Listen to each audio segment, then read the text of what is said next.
পেয়েছি রাস্তায় গুম, খুন, আইনাঘর, পীর খেলা হত্যাযজ্ঞ পেয়েছি। তার একা 3টা দেশের ভিতরে বাড়ির সন্ধান পাওয়া গেছে 620টার মতো বাড়ি। হাজার হাজার মায়ের কোল সন্তান হারা হয়েছে।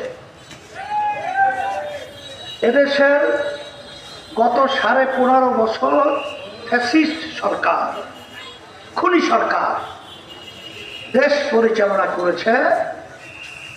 প্রায় 24 লক্ষ কোটি টাকার উপরে, কম বেশি এদেশের টাকা বিদেশে পাচার করেছে। সদ্য ভূমিমন্ত্রী আওয়ামী লীগের সময় তার একা 3টা দেশের ভিতরে বাড়ির সন্ধান পাওয়া গেছে 620টার মতো বাড়ি। যেই বাড়ির মূল্য প্রায় 5,700 এত কোটি টাকা। এই টাকাগুলো সব তো তার আব্বাই রেখে গেছিল, তাহলে তার দাদা রেখে গেছিল, পরের সূত্রেই তো পাইছে। তাহলে ক্ষমতার চেয়ারে বসে আমাদের কষ্ট অর্জিত টাকাগুলো, সম্পদগুলো বিদেশে পাচার করে ওর কয়েকটা বাড়ি দরকার, 620টা বাড়িতেও ওর হয় না। এদের পরিচয় আমরা পেয়েছি আয়নাঘর, যেটা তাম দুনিয়ার ইতিহাসে এত বিরল, কঠিন, অমানসিক নির্যাতনের ইতিহাস তাম দুনিয়ার ইতিহাসে নাই। এদের পরিচয় আমরা পেয়েছি পিলখানার মতো সে হত্যাযজ্ঞ। আমাদের উদীয়মান মেধাবী অফিসারগুলো সেখানে পরিকল্পিতভাবে তাদেরকে হত্যা করা হলো। আমরা এদের পরিচালনায় পেয়েছি আমাদের পাশের রাষ্ট্র ভারতের দালালি করতে। যখন দিল্লিতে বৃষ্টি পড়তো এখানে সাথী ধরত, আর আমাদের দেশের স্বার্থের অগ্রাধিকার না দিয়ে বিদেশিদের স্বার্থের অগ্রাধিকার দিয়েছে।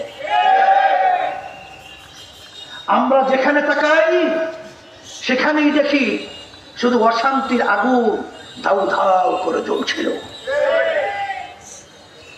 আজকে যদি আমরা 53 বছর ইতিহাসে দেখি, চীন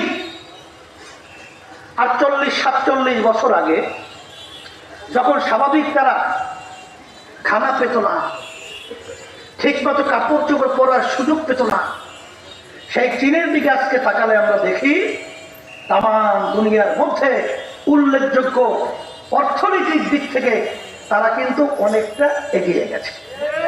মালয়েশিয়ার মতো দেশ আমাদের দেশের পরেও, স্বাধীন হওয়ার পরেও, সে দেশটা এখন তাম বিশ্বের ভিতরে উল্লেখযোগ্য একটা সুন্দর দেশে পরিণত হয়েছে।